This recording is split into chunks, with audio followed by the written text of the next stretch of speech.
नमस्कार। आमे आज आसीचु पवित्र जगन्नाथपुरीर एक अत्यंत महान और भक्तमय स्थान सिद्ध बकुल मठ। श्री चैतन्य महाप्रभु सन्यास ग्रहण करी पुरी रे बास करुवा समय प्रिय भक्त श्री हरिदास ठाकुर मध्य पुरी को आसीथिले।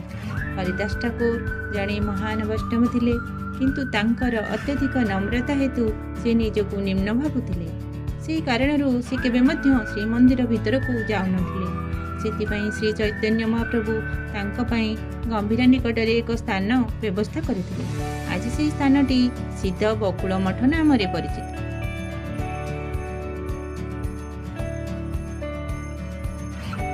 एही मठर मुख्य आकर्षण हेउची प्राय 500 वर्ष पुराणा बकुल गछ। चैतन्य महाप्रभु निजे भगवान जगन्नाथଙ୍କ दांतकाठी को एठारे पोतिथिले एवं सेठारु एही अलौकिक बकुल गछटी उत्पन्न होइथिला।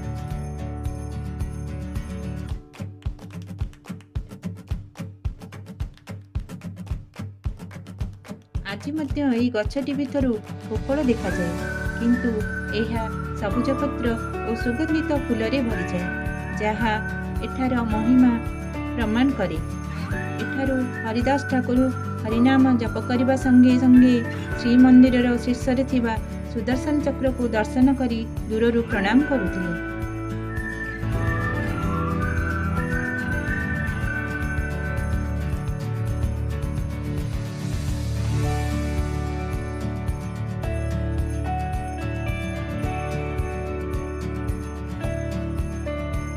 कहा जाए जे थरे रथयात्रा पई रथकाट नियंट हला, तेणु एही बकुल गछटी काटिबा पई राजा आदेश देले, किंतु गछटी काटिबा को गला बेलकु गछटी खोकळ पालटी जाइछि।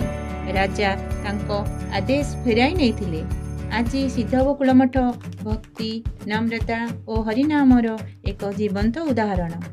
श्रीमंदिर ठारू अल्प दूर रे बालीसाई रे सिद्ध बकुल मठ। एठाकू आसिले मन शांत हुए एवं भगवान का सान्निध्य अनुभव हुए। जय जगन्नाथ, जय श्री चैतन्य महाप्रभु। घरे एठाकू आसी सिद्ध बकुल मठ दर्शन करंतु ना। धन्यवाद।